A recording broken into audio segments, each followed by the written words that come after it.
Düzdür, bu barədə müxtəlif versiyalar var. Yaxşı ki, bu sualı verirsiniz ki, mən You are right. There are different theories about this. I am glad you asked this question. So, I can explain the key reasons to you and the public. The first reason is, of course, the full restoration of our sovereignty. The elections mark the end of an era. In September, we concluded such an era, which was an epochal event. I think that there has been no similar victory in the centuries-old history of Azerbaijan, considering all the factors political, military, the 30-year occupation, the natural terrain of the territory, the number of defense lines. I think that this is the most brilliant victory of our people and state. Of course, when this new era begins, a presidential election should mark the beginning of this new era, because every period is a certain period of time, and the liberation of the territories occupied for 30 years, and the full restoration of sovereignty are the beginning of a new period. This is the first reason. The second reason is that for the first time in our independent life, an election will be held in every corner of our country, since presidential elections are the most important elections compared to all others. I thought that the first elections to be held across the entire territory of our country should be the presidential elections. If we were to hold this election on time, in April 2025, then municipal elections would be the first to be held. I thought that would not be right. The presidential elections should be the first elections to be held in liberated territories and every part of our country. Another reason is that my activities as president have passed the 20-year mark. This is also a certain period, and we must consider this as a conclusion in itself.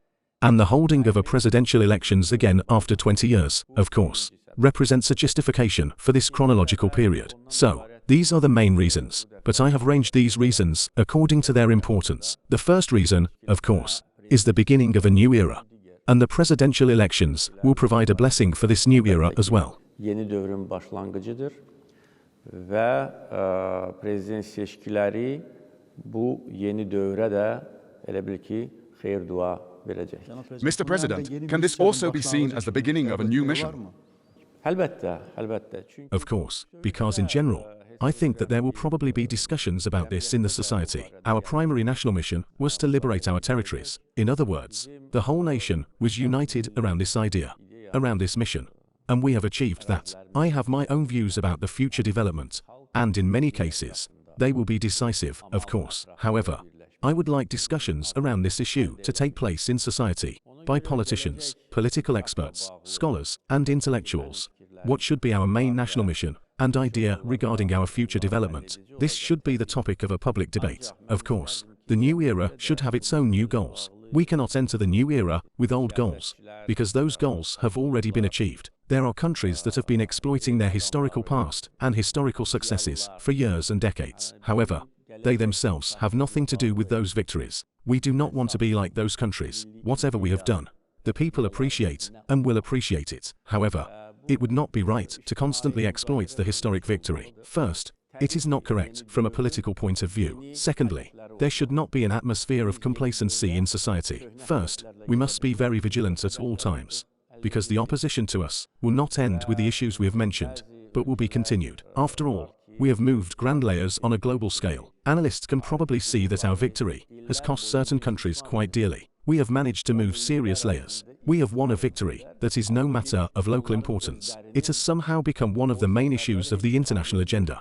Of course, the negative attitude towards us, the negative attitude from traditional sources, will not abate. The aim of arming Armenia is calculated exactly at that keeping us under constant pressure. These are efforts to prevent us from living comfortably, and unfortunately, France is still in the forefront. France is the country that arms Armenia, gives them support, trains their soldiers, and prepares them for another war. When I said that France's policy is causing tensions in the Caucasus, this is exactly what I meant. Some irrelevant illusions may emerge in Armenia, that someday they can tear Karabakh away from us again. Such ideas do float around in their society, including within the leadership. I do not rule out the possibility that these ideas, as they say, may become more and more widespread. This is why we should never become complacent. If you remember, I said after the Second Karabakh War, and we did exactly that, we should create an even stronger army. We have come a long way in the last 3 years. It would perhaps be wrong to speak about it now, but the information in the media is sufficient. New armed units played a very important role in the anti-terrorism operation, new equipment,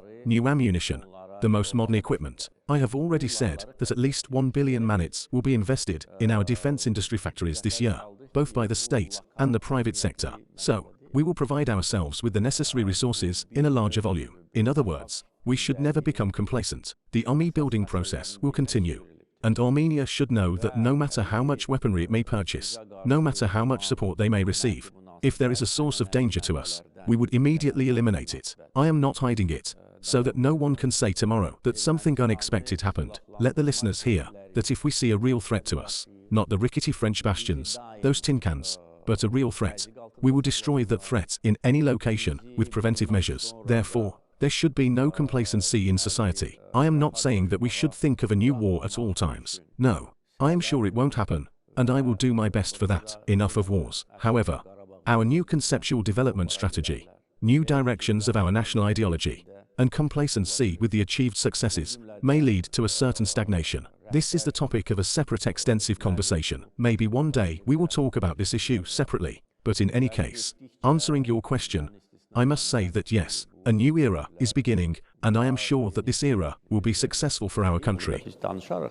Ama hər halda sualınıza cavab verərək deməliyəm ki, bəli, yeni dövr başlayır və əminəm ki, bu dövrdə ölkəmiz üçün uğurlu olacaq.